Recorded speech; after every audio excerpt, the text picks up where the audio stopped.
Welcome to Wealthion. I'm Wealthion founder Adam Taggart here with something outside of our normal routine. I'm going to react to a new song that's exploded virally over the past few days and explain why it may be an important milestone indicating where the economy and society are heading.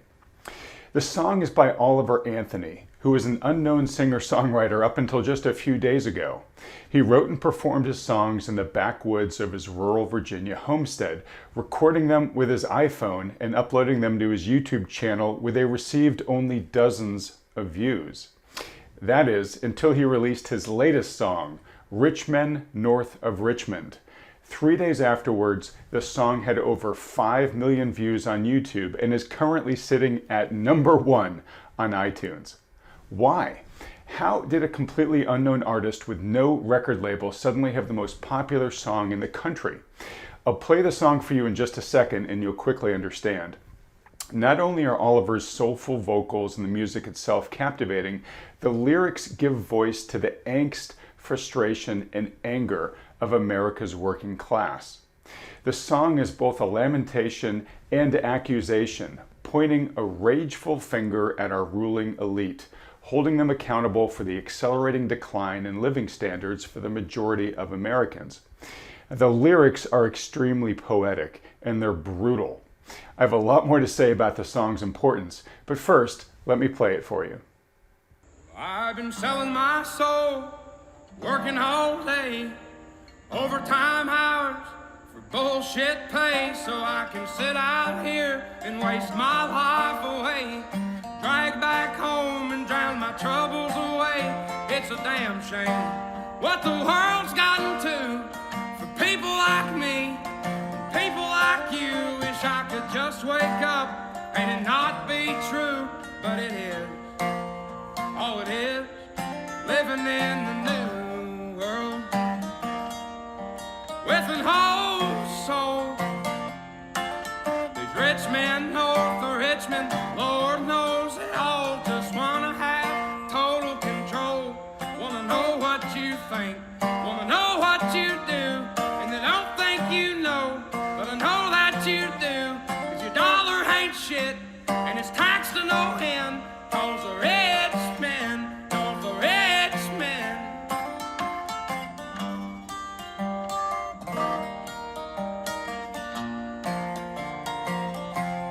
I wish politicians look out for miners, and not just miners on an island somewhere.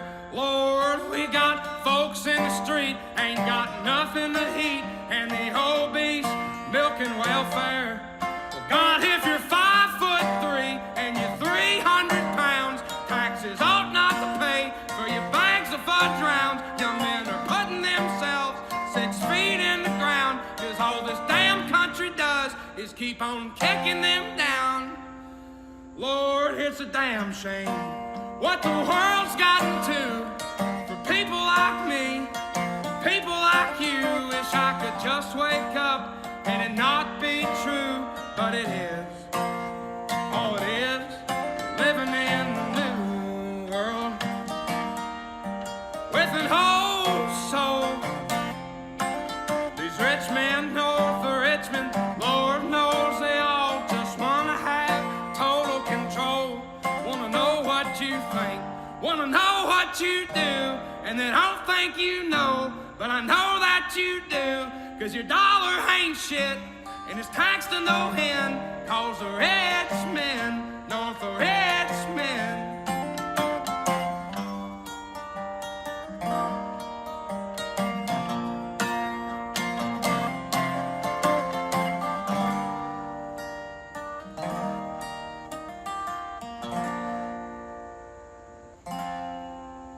I've been selling my soul, working all day, overtime hours for bullshit pay.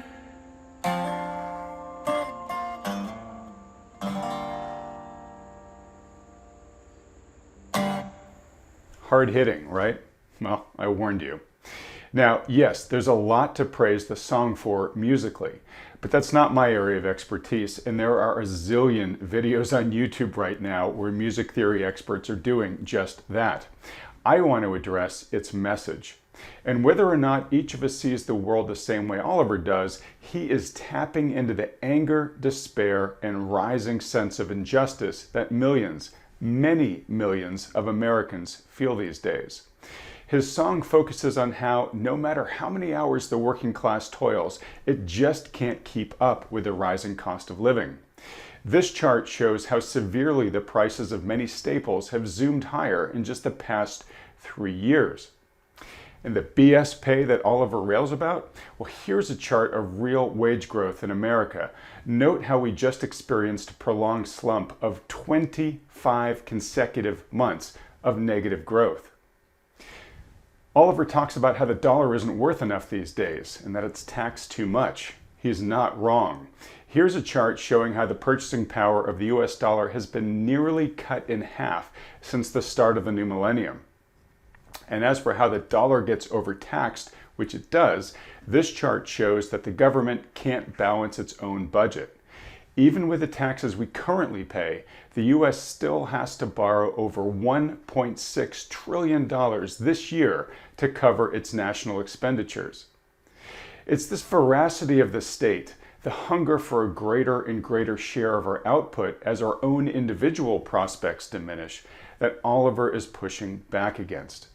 The rich men north of Richmond are the DC politicians and ruling elite whose policies are responsible for the plight of the working class. As we all know, reckless monetary and fiscal stimulus in response to the pandemic led to the spike in inflation we're still suffering through. And similarly, DC policy has also created asset price bubbles in financial assets and housing. As a result, the relatively few who own asset prices have benefited greatly. Remember that 89% of all financial assets are owned by just the top 10% of households, while the majority of society has been left behind. As a case in point, it has never been less affordable than it is right now for a new buyer to purchase a home.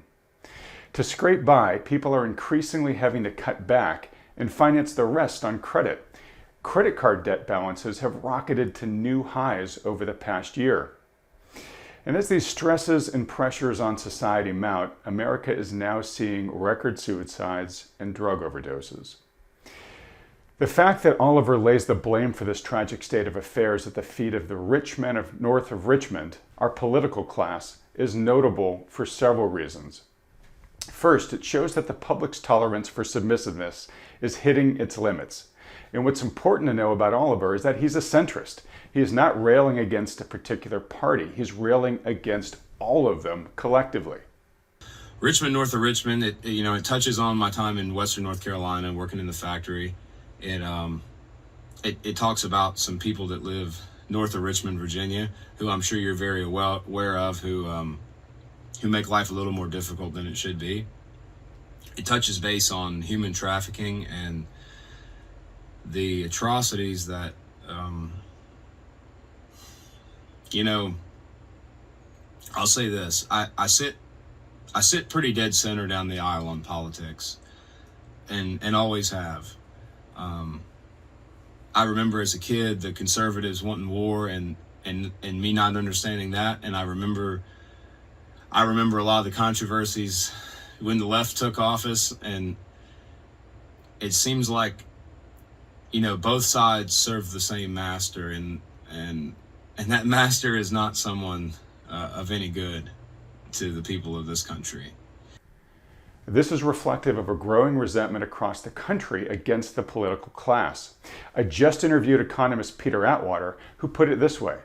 Remember that we also now have a term called hillionaire. So these are long-term people who have made an enormous amount of money from positions of power. And that, again, if I'm someone who is on the outside, that stings as well. They have money, they have voice, they have power, they have a lot of things that I do not have. What troubles me is the complacency of those at the top and their general lack of appreciation for the malaise at the bottom. Mm-hmm. They believe that no matter what the outcome, they can leave, they can migrate to wherever they want to, that the crowd will allow them to exit gracefully. And history doesn't suggest that. And I think there is nothing like shared hopelessness to motivate a rapidly moving crowd.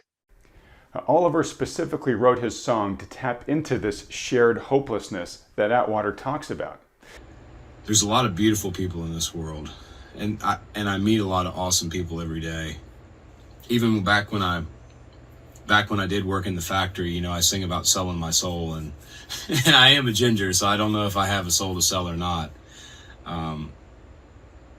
But I met a lot of good people even back then, working third shift, 12 hours, 6 days a week. And now I spend a lot of time on job sites, and I meet people from all across the country. And the universal thing I see is that it's like no matter how hard they push and how much effort they put into whatever it is they're doing, they just can't quite get ahead because the dollar's not worth enough. It's being overtaxed. People are just sick and tired of being sick and tired. Now, connecting all of this to an interview I recently released just last week with demographer Neil Howe, this growing social disconnect is a classic symptom that we'd expect to see during a fourth turning, which is what Howe refers to as a time in history when the status quo breaks down because it fails to meet the needs of its constituents. Howe's research calculates that we're currently in the middle of a fourth turning and should expect more of exactly this kind of blowback that Oliver's song is directing against our current political system.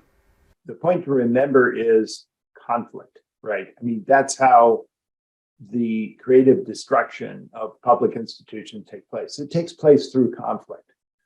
And one of the things, this is true of all fourth turnings. It is true in other countries. It's true and certainly in our own history. All of the total wars we have fought have been in fourth turnings, and in fact, all of our fourth turnings have had total wars, and others have a perfect correspondence going back. And it's one question that people ask, which I think is a good one. I spend a fair amount of time talking about that. Is the conflict mainly internal or external? Or is it some combination of both, right?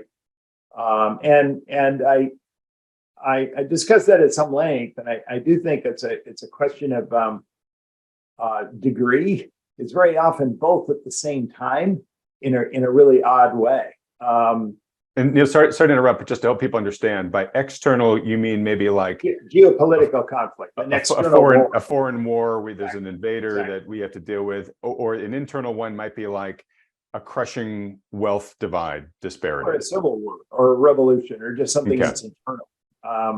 And what's interesting is when you look at it, civil wars always have an external dimension. External wars always have an internal dimension, and both usually loom during a fourth turning. It's interesting that the Great Depression, World War II, which climaxed with World War II, started with a decade of intense polarization of America in terms of politics, right? I mean, we had, FDR won in 1932 and huge victory in 1936 and polarized America. I mean, if you talk to Democrats or those who favored the Popular Front and the New Deal, they called the 1930s the fascist decade. And in fact, fascists were taking over many countries around the world. But if you would talk to conservatives and Republicans, they called the 1930s the red decade, because there was that going on as well, in the 1930s. And what they had in common was there was no middle ground. Everyone was giving up on democracy. Democracy was finished, right? I mean, that was people's opinion. Liberal democracy and capitalism was done for. It was either communism or fascism. Take your pick. And if you had asked an American, most Americans probably in the late 1930s, when we were still signing the Oxford Pledge, young people are signing the Oxford Pledge. I will never, if asked by my country to fight in a war, I will not fight. You know what I mean? It was still the hangover of World War I isolationism. And you would ask them, if you had told them, we're going to have a huge crisis in this country in a few years, what will it be? They probably would have said a civil war. Fourth turnings are scary because they're times of intense disruption.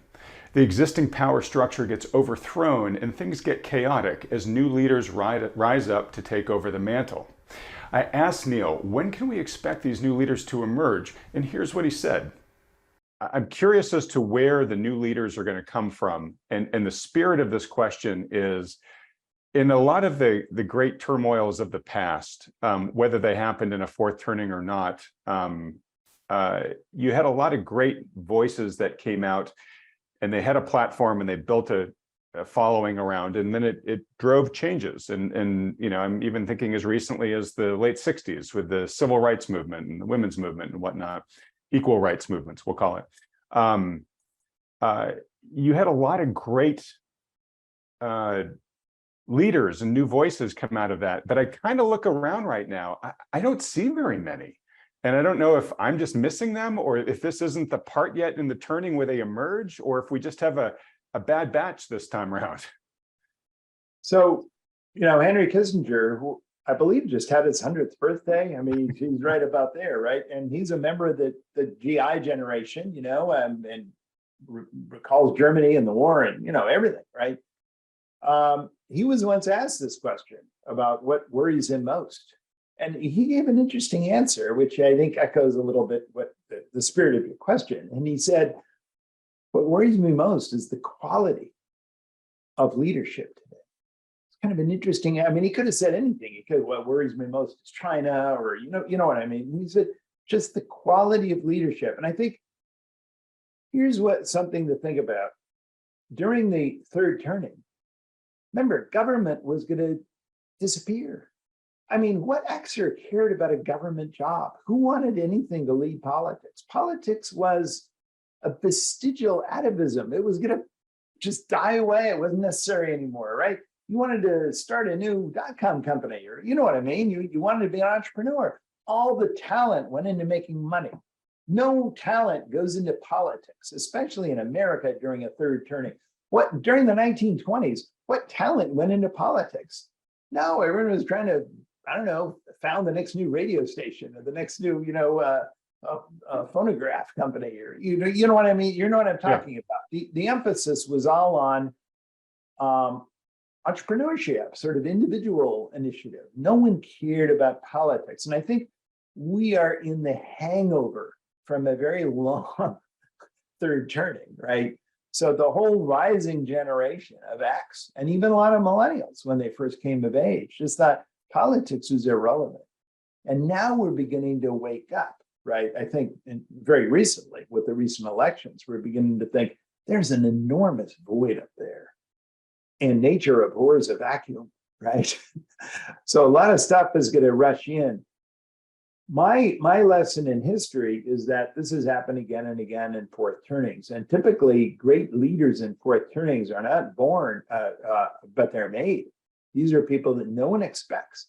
I mean, who would have expected Abraham Lincoln? He had only been to Congress once, 2 years as a congressman, not terribly popular. He voted against the Mexican-American War and everybody hated him. And then he disappeared. That was it, Well, where did he come from?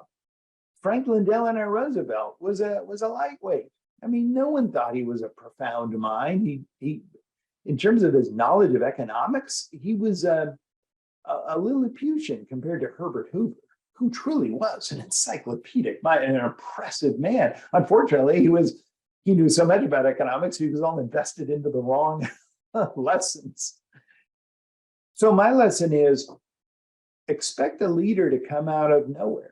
Expect a leader that we, even at this late date, may not know. And so this is why I've dedicated a video to this song.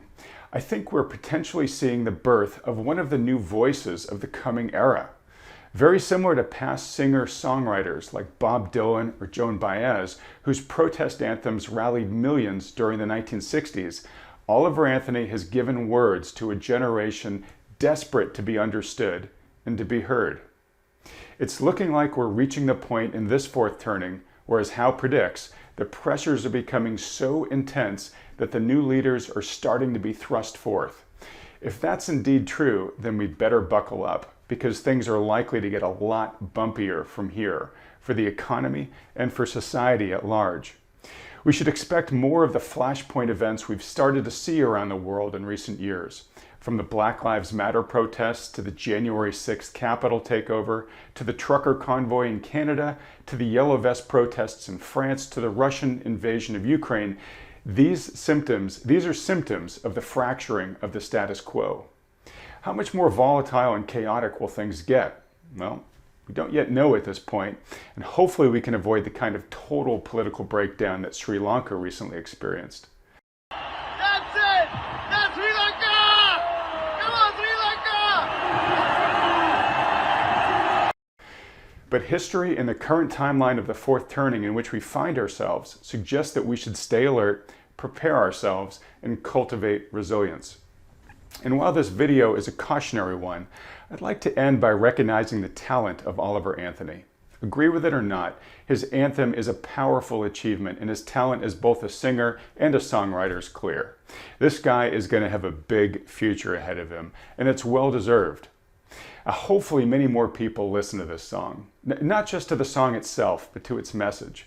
And hopefully in doing so, that creates enough dialogue and energy among enough people for constructive versus destructive reform to take place. As Oliver himself says, his music is rooting for us to better ourselves. Let's accept that challenge. I hope wherever you are in the world listening to this, and whatever it is that you're trying to do with your life, I hope that you succeed at it. And I hope if you take anything away from me and the music I write, it's that this life is a beautiful opportunity, and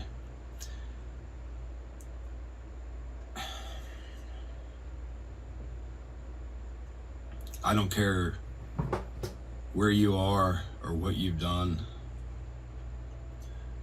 where you think your life's heading. Everything can change in a moment. As long as you're above the dirt, you've got a fighting chance. If you've enjoyed this video, please be sure to like it and hit the subscribe button below, as well as that little bell icon right next to it. Thanks for doing that, and thanks so much for watching.